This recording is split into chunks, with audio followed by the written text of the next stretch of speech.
কলাবাগানে সমন্বয়ক সহ 14 জন আটক হয়েছে এই চাঁদাবাজির ঘটনায়, এই মব সৃষ্টিকারীর ঘটনায়। মাদ্রাসার অধ্যক্ষের কাছে 3 লাখ টাকা চাঁদা দাবি করেছিল, একজন গ্রেপ্তার হয়েছে। রংপুরে চাঁদাবাজির কথা আমরা জানি। রংপুরে সংবাদ সম্মেলন করে সমন্বয়কদের একটা অংশ আর একটা অংশের বিরুদ্ধে চাঁদাবাজির ঘটনা প্রকাশ করেছে। খুলনাতে একটি বাড়িতে ঢুকে গোয়েন্দা পুলিশ ও সমন্বয়ক পরিচয়ে চাঁদাবাজির অভিযোগ করেছে। 4 শিক্ষার্থীকে আটক করা হয়েছে। আমার প্রশ্ন দুইটা, যে ডক্টর ইউনূস স্যারের সরকার এই সমন্বয়কদের বিরুদ্ধে কি ব্যবস্থা নিয়েছেন, এবং এখন পর্যন্ত প্রায় শতখানিক এই বিভিন্ন জায়গার সমন্বয়ক আটক হয়েছিল। আমার আপডেট চাই আমি স্বরাষ্ট্র মন্ত্রণালয়ের কাছ থেকে, যে এই 100 জনের মধ্যে কতজন এখন জেলবন্দি আছে। আমাদের কাছে খবর আছে যে তারা আটক হয়, জেলে যাওয়ার আগে তাদেরকে জামিন দিয়ে ছাড়িয়ে নেওয়া যাওয়া হয়। কেন জিজ্ঞাসা করছি, এই চাঁদাবাজিগুলোকে কেন আপনারা এত সফটভাবে নিচ্ছেন?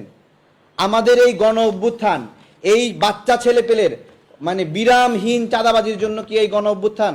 তাদের দৃষ্টি আকর্ষণ করছি যে আপনারা সচিবালয় সহ সকল দপ্তর থেকে ছাত্র প্রতিনিধি নামের এই সমন্বয়কদের এখান থেকে অপসারণ করবেন।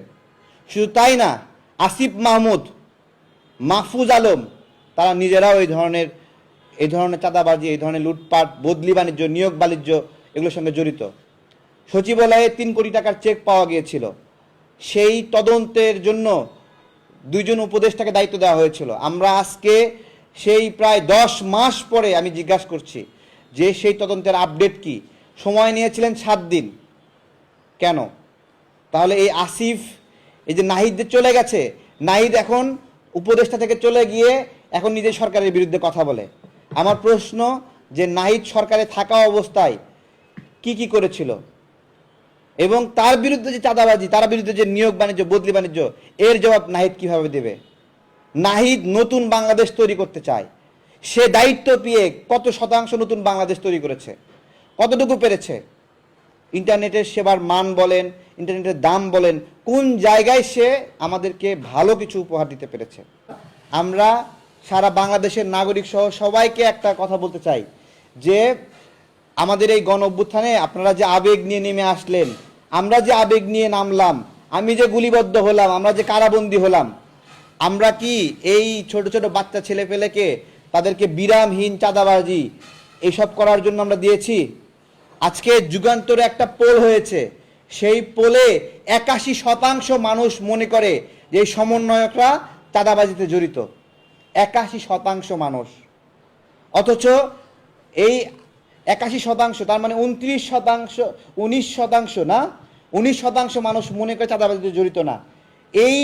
এই পারসেপশনটাই ঠিক এখন থেকে 10 মাস আগে কি ছিল, যে 19% মানুষ এদেরকে পছন্দ করে না, আর 81% মানুষ এদেরকে পছন্দ করে।